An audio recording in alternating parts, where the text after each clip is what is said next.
हमारे साथ श्री रघुनाथ तो किस बात की चिंता, हमारे साथ श्री रघुनाथ तो किस बात की चिंता। शरण में रख दिया जब माथ तो किस बात की चिंता। हरे कृष्णा। शरण को सादर प्रणाम। ओम अज्ञानातिमिरन्धस्य ज्ञानाञ्जनशलाकया चक्षुरुन्मीलितं येन तस्मै श्रीगुरुवे नमः। नमो विष्णुपादाय कृष्णपृष्ठाय भूतले श्रीमते भक्तिवेदांत स्वामिनीति नामिने। नमस्ते सरस्वते देवी गौरवाणी प्रचारिणे निर्विशेषा शून्यवादी पाश्चात्य सितारिणे। हे कृष्ण करुणा सिंधु दीन बंधु जगतपते गोपेश गोपिका कांता राधा कांता नमस्तुते। तप्त कांचन गौरांगी राधे वृंदावनेश्वरी विश्वानुसुते देवी प्रणमामि हरि प्रिये। हरे कृष्णा कृष्णा कृष्णा हरे हरे, हरे राम राम राम हरे हरे। शिला प्रभुपाद की जय। रामं लक्ष्मण पूर्वजं रघुवरं सीतापति सुंदरम काकुत्स्थं करुणामयं गुणनिधि विप्रप्रियं धार्मिकं राजेन्द्रं सत्यसंधं दशरथ तनयं श्यामलं शांतमूर्ति वंदे लोकाभिरामं रघुकुल तिलकं राघवं रावणारिं। दक्षिणे लक्ष्मणो धन्वी वामतो जानकी सुभा पुरतो मारुति यस्य तं नमामि रघुत्तमम्। रामाय रामचंद्राय रामभद्राय वेदसे रघुनाथाय नाथाय सीताय पतये नमः।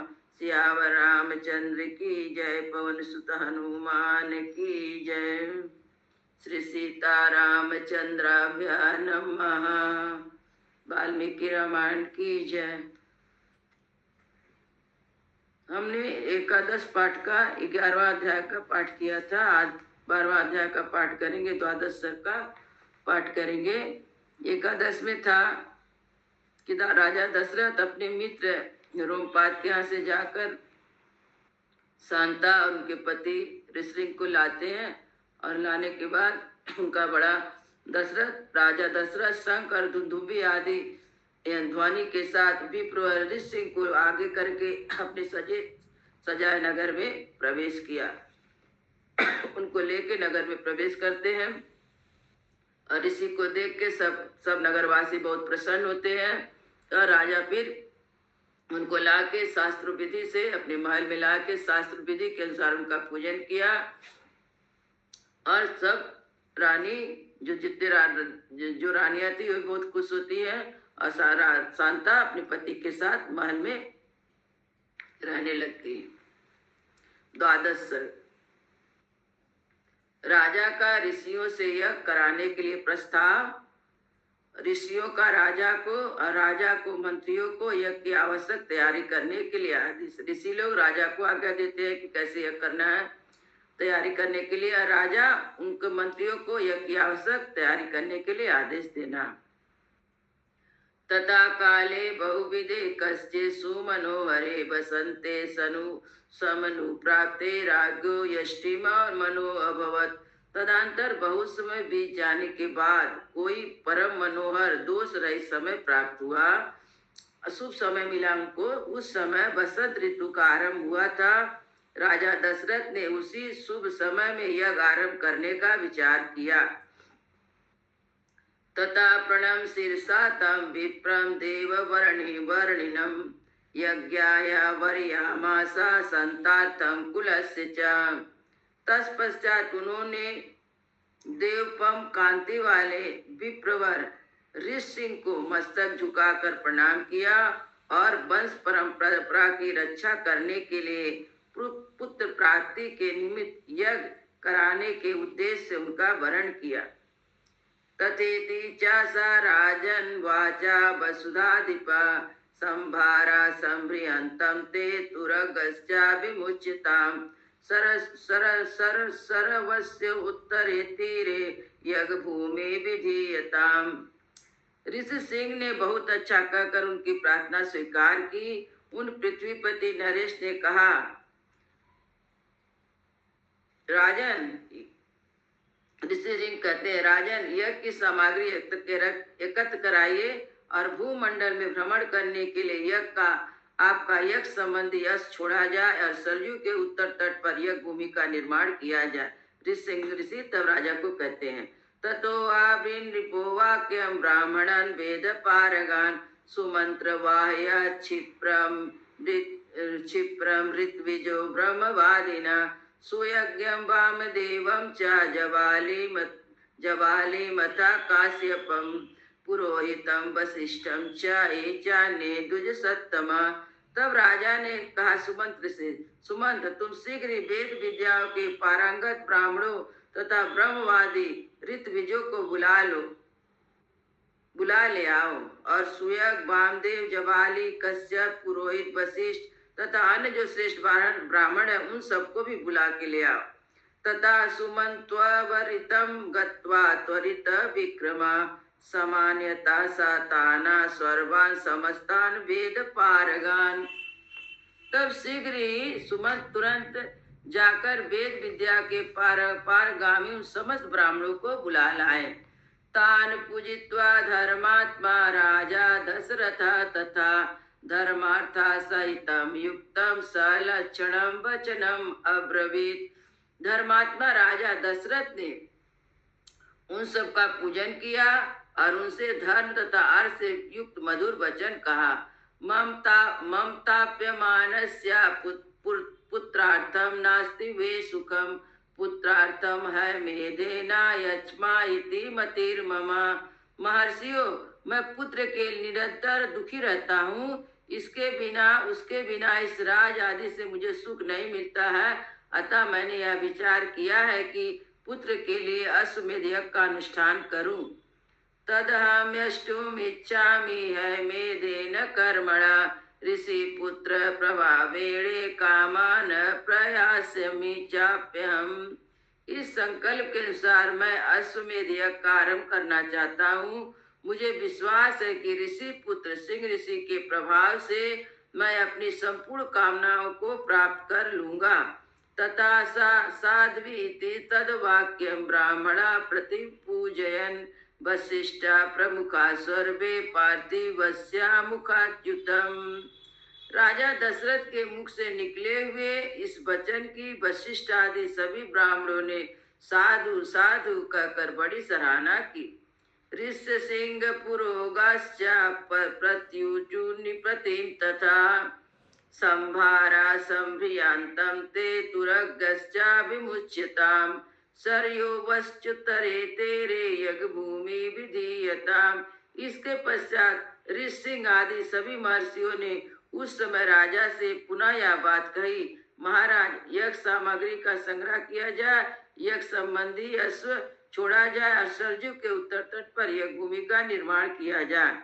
सर्वथा प्राप्य से पुत्राश्चतुरा मते विक्रमान यस्ते धार्मिकी बुद्धि रेयम पुरुषार्थमागता। तुम यज्ञ द्वारा सर्वथा 4 अमित प्रकार पराक्रमी पुत्र प्राप्त करोगे, क्योंकि पुत्र के लिए तुम्हारे मन में ऐसी धार्मिक विचार उत्पन्न हुआ है। तथा प्रीतो अभवत राजा सुत्वा तु दुजभाषितम आमात्यन अब्रवीत राजा है ऋणे शुभाचरम। ब्राह्मणों की बात सुनकर राजा को बड़ी प्रसन्नता हुई। उन्होंने बड़े हर्ष के साथ अपने मंत्रियों से अशुभ बात कही।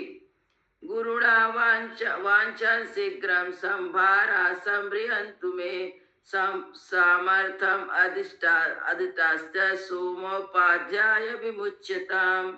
गुरुजनों की आज्ञा के अनुसार तुम लोग शीघ्र ही मेरे लिए यज्ञ की सामग्री जुटा दो। शक्तिशाली वीरों के संरक्षण में यज्ञ छोड़ा जाए, अश्व छोड़ा जाए, यागी का अश्व छोड़ा जाए, उसके साथ प्रधान ऋत्विज भी रहे, माने ब्राह्मण भी साथ में रहे। सरयो उत्तरे तीरे यज्ञ भूमि विधीयताम् शान्तस्य च विवर्धनताम् यथा कल्पम यदा विधि। सरयू के उत्तर तट पर यह भूमि का निर्माण हो, शास्त्रों के विधि अनुसार कर्मशः शांति कर्म और पूर्ण वाहन वाचन आदि का विशेष पूर्वक अनुष्ठान किया जाए, जिसमें विघ्न का निर्वहन हो। सख्या कर्तुमयं यज्ञा सर्वेणामि महीचितां नरा न नापराधो भवत्कष्टि यस्मिन् कर्तु सत्तमे। यदि श्रेष्ठ यज्ञ में कष्टप्रद अपराध बन जाने का भय ना हो तो सभी राजा इसका संपादन कर सकते हैं। छिद्रमीमीयन्ते ते विद्वांसो ब्रह्म राजसा विधिहीन से यज्ञ सद्या कर्ता निगच्छति कर्ता विनश्यति। विधिहीनम यज्ञ सद्या कर्ता विनश्यति। परंतु ऐसा होना कठिन है क्योंकि विद्वान ब्रह्म राक्षस यज्ञ में विघ्न डालने के लिए छिद्र ढूंढा करते हैं। विधि यज्ञ का अनुष्ठान करने वाला यजमान तत्काल नष्ट हो जाता है।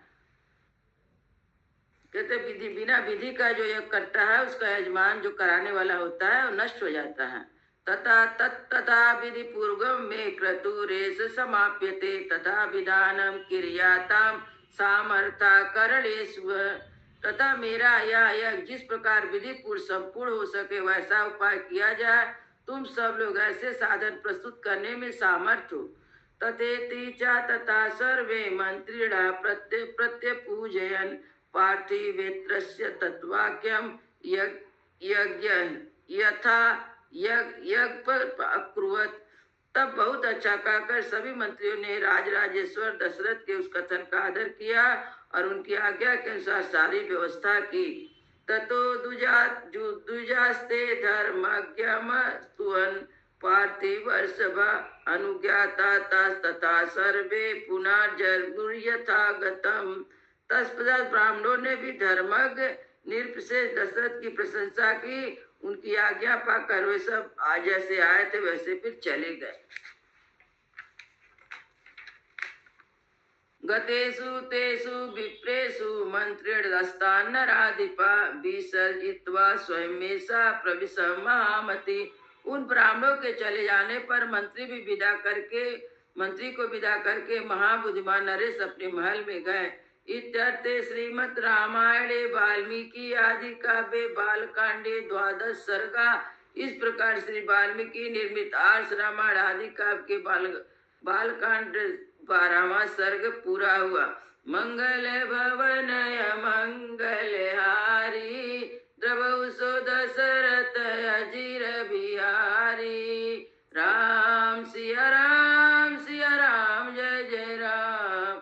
राम सिया राम जय जय राम। सियावर रामचंद्र की जय। पवन सुत हनुमान की जय। सब संतन की जय। सब भक्तन की जय। जय जय सीताराम।